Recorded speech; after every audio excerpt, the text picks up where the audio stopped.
সাগর, কত বিশাল হয় এই সাগর! কি না করতে পারে এই সাগর! এক মুহূর্তের মধ্যে সব ধ্বংস করে দিতে পারে, প্রলয় ডেকে আনতে পারে, সংসার মুছে ফেলতে পারে। এই সাগর জীবন জ্যোতি নিভিয়ে দিতে পারে। কিন্তু এই সাগর যা মেটাতে পারে না, তা হলো একজন তৃষ্ণার্তের তৃষ্ণা। অন্যদিকে এই ঘোড়া, যা এতটাই ছোট যে গোপিনীরা একসঙ্গে অনেকগুলো নিয়ে চলতে পারে, কিন্তু এই ছোট ঘোড়া অনেকের তৃষ্ণা মেটাতে পারে। এবার বলুন, জল সাগরেও আছে, আবার এই ঘোড়াতেও। তাহলে পার্থক্য কোথায়? এখানে পার্থক্য হলো তাদের আচরণের মধ্যে। একজন মাটির মধ্যে মিষ্টি জল ধরে রাখে, তো আরেকজন নিজের নোনা জলের আঘাতে যে কাউকে মাটিতে মিশিয়ে দিতে পারে। আপনি কি হতে চাইবেন? সাগরের নোনা জল হয়ে কারোর আশা চূর্ণ বিচূর্ণ করে দিতে, নাকি মিষ্টি জলের ঘোড়া হয়ে কারোর তৃষ্ণা মেটাতে? সিদ্ধান্ত আপনার। রাধা রাধা। কতবার এমন হয়, আপনি কোনো কাজ করার জন্য কাউকে দায়িত্ব দেন, কিন্তু সেই ব্যক্তি সেই কাজ সম্পন্ন করতে পারে না, অসম্পূর্ণ রেখে দেয়, অথবা ঠিকভাবে করতে পারে না। এবার এই পরিস্থিতিতে কি হয়? আপনি ক্রুদ্ধ হয়ে যান, তার উপরে আপনি রেগে যান, তাকে তিরস্কার করেন, আর তারপরে সেই কাজ সম্পন্ন করতে আপনি নিজেকেই নিযুক্ত করেন, আর শেষ পর্যন্ত সেই কাজ সম্পন্ন হয়েই যায়। এবার এই বিষয়ে সমস্যা সেই ব্যক্তির চেষ্টায় নয়, সমস্যা আপনি যে সেই ব্যক্তিকে ভরসা করলেন তার ছিল। আমরা অন্যের প্রতি ভরসা করাকে প্রথম পদক্ষেপ বানিয়ে নিই, আর নিজের উপরে বিশ্বাসকে শেষ সম্বল। কিন্তু তার বদলে এটাই হওয়া উচিত যে নিজের উপরে ভরসাকে আমরা প্রথম পদক্ষেপ বানাই, তাকে নিজের সহায় মানতে হবে। যদি আপনি এমন করেন, তাহলে পরিণাম আরো সুখকর, আরো আনন্দদায়ক হবে। তাই মনে রাখবেন, এই সংসারে আপনার সব থেকে বড় ভরসা আর কেউ নেই। এই সংসারে আপনার সব থেকে বড় রক্ষাকর্তা আর কেউ নেই, বরং আপনি নিজেই। রাধা রাধা। বর্ষাকালে যখন ভয়ানক বৃষ্টি হয়, তীব্র গতিতে যখন হাওয়া চলে, তখন আপনি নিশ্চয়ই দেখেছেন যে পাখিরা, যাদের বাসা মাঝে মাঝে ভেঙে পড়ে, নষ্ট হয়ে যায়। কিন্তু আপনি কি কখনো সেই পাখিদের বিলাপ করতে দেখেছেন? কখনো নয়। যখনই সেই বৃষ্টি থেমে যায়, তারা আবার একটু একটু করে খড়কুটো জোগাড় করে তাদের বাসা বানিয়ে ফেলে। নিজের সংসার সেই রকমই বানিয়ে দেয় যেমন আগে ছিল। এমন কেন? কারণ এই ঝড়ের তাণ্ডবের সাথে সেই পাখিদের কোনো বোঝাপড়া করারই নেই। তারা শুধু সেটাই করতে থাকে যেটা তাদের হাতে আছে, আর এটাই হলো সুখী জীবনের মূল মন্ত্র। যেটা আপনার হাতে নেই, তা নিয়ে বিলাপ করে আপনার কোনো লাভ হবে না। মনোসংযোগ তাতেই করুন যা আপনার হাতে রয়েছে। যা বদলে গেছে তাকে আপনি আবার বদলাতে পারবেন না, কিন্তু যা আপনি বদলাতে পারবেন তাতে মনোসংযোগ করুন। এই জীবনে একটু ধনাত্মক হয়ে উঠুন, দেখবেন সব শুভ হবে। রাধা রাধা। এই সংসার বড়ই সুন্দর, কিন্তু আসল সত্যি এটাই যে সংসারে সবকিছু নশ্বর। যেটা কাল ছিল তা আজ নেই, যা আজ আছে তা কাল ছিল না, আর যা আজ আছে তা কালও থাকবে না। প্রত্যেক মানুষকেই যথাসময়ে কালের কাছে মাথা নত করতে হয়। এই রূপের বিনাশ করে বার্ধক্য, প্রাণের বিনাশ করে মৃত্যু, আলস্য, ঈর্ষা ধর্মের বিনাশ করে, আর ক্রোধ ক্রোধ বিনাশ করে সম্পর্কের। রাধা রাধা। এই পাথর দেখতে পাচ্ছেন আপনি? কত গোল, কতটা চকচকে। বাচ্চাদের অনেক সময় এটা নিয়ে খেলতে ভালো লাগে, আর কেনই বা লাগবে না। কতটা সুন্দর আর মসৃণ এটা।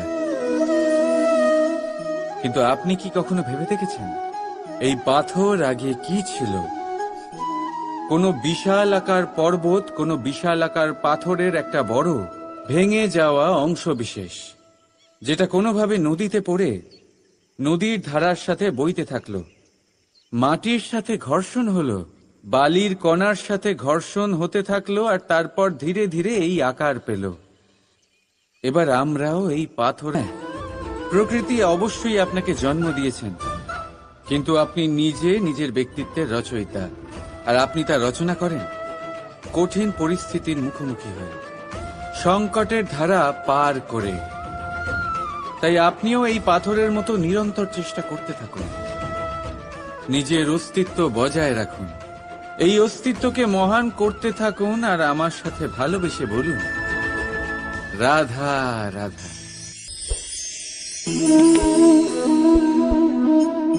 ছোটবেলায় একটা জিনিস আমি কখনো বুঝে উঠতে পারিনি। আমি সবসময় আশ্চর্য হয়ে থাকতাম যে এটা কি করে সম্ভব হতে পারে। ব্যাপারটা ছিল এরকম, আমি আমাদের গোয়াল ঘরে দেখতাম ভিন্ন ভিন্ন রং রূপের গাভী। কারোর রং কালো তো কারোর রং সাদা, কেউ খয়েরি তো কারোর রং বাদামি। এবার আমি দেখতাম কারোর কারোর শিং বড় তো কারোর এত ছোট যে দেখাই যায় না। কোনো গাভী আকারে ছোট ছিল তো কেউ একটু বড়। কিন্তু যখন সেই সব গাভী দুধ দিত, তখন আমি দেখতাম সেই সব দুধ সমান, রং সমান, স্বাদ সমান, গুণও সমান, আর সমান পুষ্টিও। এবার আমি এটা বুঝতে পারতাম না। আমার দৃষ্টিতে তো সমস্ত গাভী আলাদা আলাদা ছিল। আমি ভাবলাম আমি মাকে জিজ্ঞেস করি। মাকে জিজ্ঞেস করলাম। মা আমাকে বললেন, কানাই, রং রূপ পাল্টালেও গাভীদের বাস্তবিকতা তো পাল্টায় না। গাভী তো গাভীই থাকবে। এবার আমি এটা রাধা রাধা। আসুন আপনাকে একটা প্রশ্ন করছি, সোনা আর লোহার মধ্যে তফাৎ কি? এবার বেশিরভাগ লোকের উত্তর এটাই হবে যে সোনা বহুমূল্য, সোনার মূল্য লোহার থেকে অনেক বেশি। এটা ঠিক, কিন্তু আমাদের এটা বলা ঠিক হবে না যে সোনা আমাদের সাজগোজের কাজে লাগে, আমাদের আরো বেশি সুন্দর দেখায়। অন্যদিকে লোহা সেই সৈনিকদের ঢাল ও তলোয়ার হয়ে তাদের রক্ষা করে, যারা আমাদের প্রাণকে রক্ষা করেন। এই সৈনিক না থাকলে আমাদের প্রাণও থাকবে না।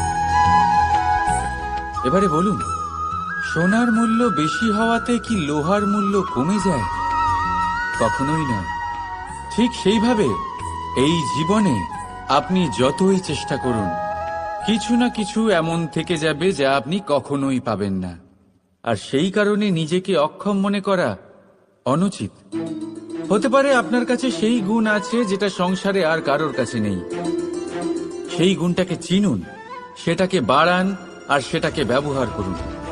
তাই মনে রাখবেন, সংসারে প্রত্যেকটা ব্যক্তি বিশেষ হয়, আর এই সংসারে সবাই সবকিছু পায় না। নিজেই দেখে নিন, সোনাকে যে দোকানে সাজিয়ে রাখা হয়, সেই দোকানের তালা লোহা দিয়ে তৈরি হয়। রাধা রাধা। সংসারে সব থেকে বেশি দামি কি, সব থেকে বেশি মূল্যবান কি? কেউ বলবে সোনা, কেউ বলবে রত্ন, কেউ বলবে মুক্ত, কেউ বলবে মানিক।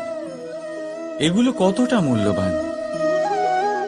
ধরুন, কিছু সোনার মুদ্রা দিয়ে আমরা মুক্ত কিনতে পারি, কিছু মুক্ত দিয়ে একটা মানিক, কিছু মানিক দিয়ে কিনতে পারি একটা হীরে।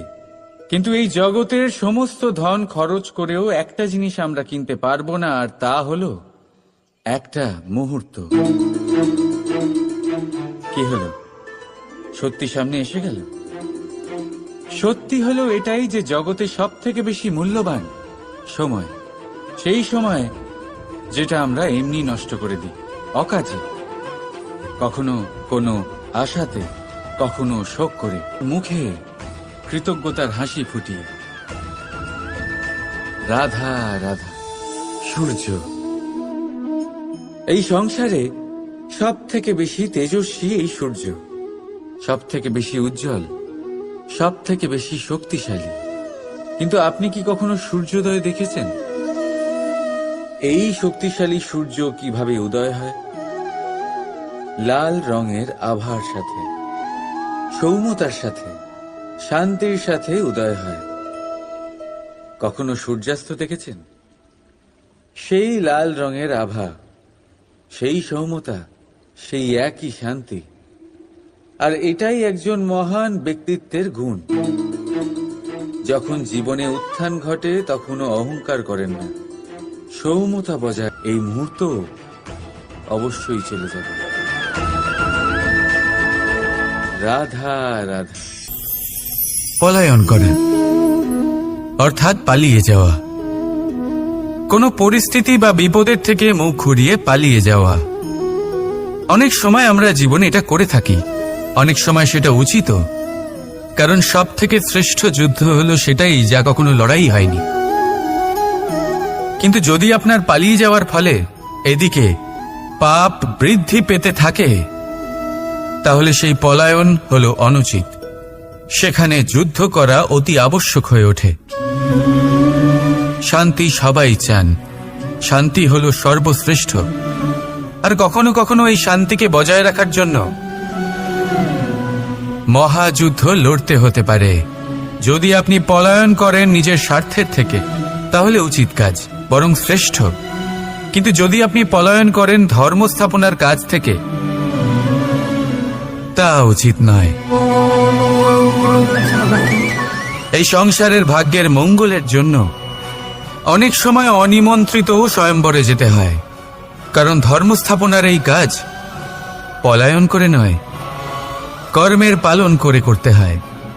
তাহলে পলায়ন করুন স্বার্থের থেকে, কুকর্মের থেকে, কুচিন্তার থেকে, অহংকার থেকে, আর পালন করুন ধর্মের, পালন করুন কর্মের।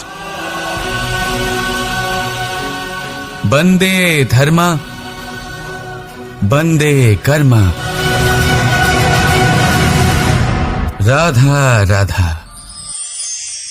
আপনাকে একটা প্রশ্ন জিজ্ঞাসা করি, জল কোথায় কোথায় পাওয়া যায়?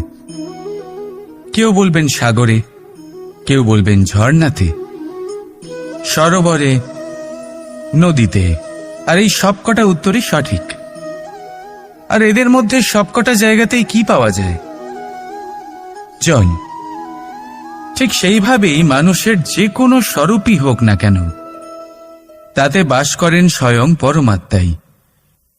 সেই পরমাত্মা যিনি ভালোবাসার বাণী শুনে থাকেন, ভালোবাসার ভাষা বুঝতে পারেন, তিনিই জানেন। এবার সে মাতা দেবকী হোক বা মাতা যশোদা, এই যাত্রা তো শুধুমাত্র মমতার। এবার সে রুক্মিণী হোক বা রাধা, যাত্রা সেই ভালোবাসারই। তাই শুধু ভালোবাসার উপরে মনোনিবেশ করুন, নিজের ব্যবহার প্রেমময় করে তুলুন। আপনার প্রত্যেকটা সম্পর্ক, প্রত্যেকটা বন্ধন পবিত্র হয়ে উঠবে। তাই আসুন আর আমার সাথে ভালোবেসে বলুন, রাধা রাধা। পরিবর্তন এই সংসারের শাশ্বত নিয়ম। কোন রাজা নেই যিনি চিরকাল রাজা থাকেন, কোন ধনী ব্যক্তি নেই যিনি চিরকাল ধনী থাকবেন। এই সংসারে সূর্যের স্থান নেওয়ার জন্য চন্দ্রিমার আগমন ঘটে। কোন স্থান যাকে পতিত বলা হয়েছিল, সেখানে মহল তৈরি হয়েছে। কোন স্থান যাকে আজ মলিন বলা হয়েছে, কাল সেখানে মন্দির স্থাপন হতে পারে। কোন ঋতু চিরকালের জন্য থাকে না, কখনো সময় চিরকাল একরকম থাকে না। আজ যা আপনার কাছে রয়েছে কাল অন্য কারোর ছিল, আজ যে আপনার কাছে রয়েছে কাল তা অন্য কারোর কাছে চলে যাবে। আপনার সাথে কিছু থাকলে তা হলো আপনার কর্ম, কিন্তু সেই কর্মের পরিণামও আপনার নয়। আপনি শুধু কর্ম করুন, বাকি সবকিছুই পরিবর্তনশীল। কিন্তু সেই পরিবর্তনকে দেখে ভয় পাওয়ার প্রয়োজন নেই, তাকে স্বাগত জানান। যদি আপনি হাসি মুখে সেই পরিবর্তনকে স্বাগত জানান, তাহলে এই পরিবর্তনও হাসি মুখে আপনার সাথে থাকবে। আসুন আমার সাথে ভালোবেসে বলুন, রাধা রাধা। সাথী। সাথী এই শব্দটির ব্যাখ্যা কে কিভাবে করে? মিত্র, সখা, বন্ধু। কিন্তু অর্থ একটাই, তিনি যিনি আপনার সঙ্গী হন আর তিনি যার সাথী আপনি হন। এবার সব থেকে বড় প্রশ্ন হলো এটাই যে তিনি কে হতে পারেন যাকে আপনি আপনার সাথী বলে মেনে নিতে পারেন, নিজের সখা, নিজের মিত্র, নিজের বন্ধু মেনে নিতে পারেন। আপনার সাথী হলেন তিনি যিনি দুঃখের সময় আপনার পাশে থাকবেন, আপনার হাত ধরে থাকবেন। আপনার সাথী হলেন তিনি যার হাত আপনি নিজের সুখের দিনে ধরে থাকবেন। সেই সাথীরই হাত ধরুন যিনি দুঃখে সবসময় আপনাকে সাহায্য করার জন্য তৎপর হয়ে থাকেন, আপনার পাশে থাকেন, আর যাকে সুখের দিনে আপনি আপনার সাথে রাখতে পারেন। আর যখন আপনার সাথে আপনার এই সাথী থাকবে, তখন আপনি এটা বুঝবেন যে যখন জীবনে দুঃখ আসে, তখন এই দুঃখ কমে যায়, সবার মধ্যে ভাগ হয়ে যায়। আর যদি তখন সুখ আসে, তাহলে সেটা সবার উপস্থিতিতে আরো বেড়ে যায়। এটাই হলো প্রেম, এটাই হলো ভালোবাসা, এটাই হলো সঙ্গ। যেমন সম্পর্ক আমার আর রাধার মাঝে। তাহলে আসুন আর আমার সাথে ভালোবেসে বলুন, রাধা রাধা। বাল্যকাল থেকে অনেক ধাঁধার সমাধান করেছেন আপনি, তাই তো? তাহলে আজ আরেকটার সমাধান করুন। বলুন, আপনার জীবনে এমন কি আছে যেটা আপনার সবচেয়ে বড় বন্ধু আর আপনার সবচেয়ে বড় শত্রু?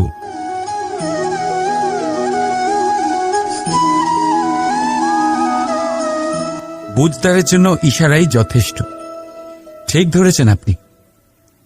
সেই বস্তু হলো সময়। কেন? কেন সময় আপনার সবচেয়ে বড় বন্ধু আর সময়ই আপনার সবচেয়ে বড় শত্রু? উত্তর হলো সময়ের সম্মান।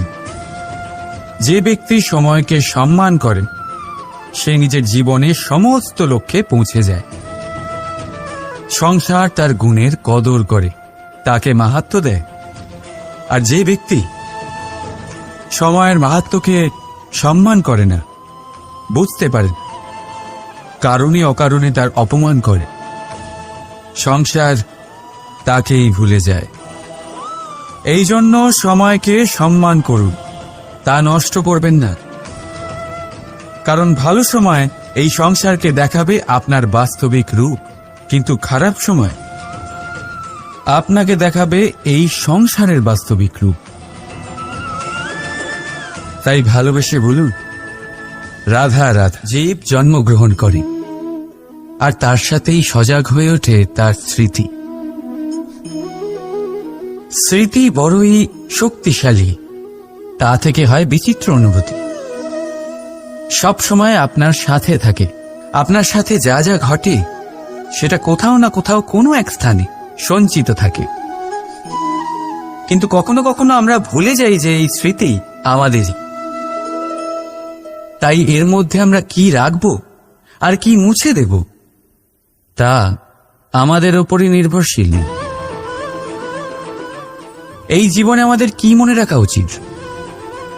সুখ, আনন্দের মুহূর্ত, সেই মুহূর্ত যেখানে আমরা উপকৃত হয়েছি, সেই মুহূর্ত যখন কেউ বন্ধুত্বের মর্যাদা দিয়েছে, সেই মুহূর্ত যখন আমরা কাউকে আনন্দ দিয়েছি। কিন্তু আমরা কি মনে রাখি?